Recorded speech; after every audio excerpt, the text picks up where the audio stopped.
Hey, hello guys, welcome back to Zhejiang Tongli Heavy Machine channel. My name is Richard. So in this video, I'm going to introduce about grate coolers. So on the back you can see the blue ones are the centrifugal blowers, and then the gray ones, it might not be very obvious, but the gray one is really the grate cooler.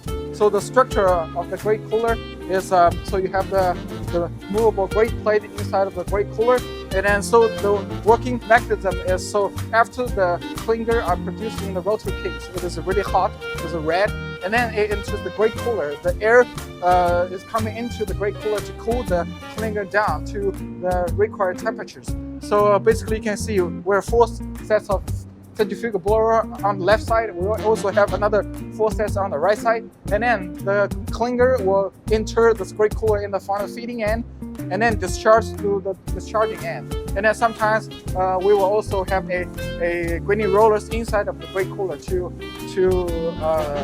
crush the clinker down to smaller particles for further processing. So yeah, thank you guys. I want to introduce the other part of our grate cooler.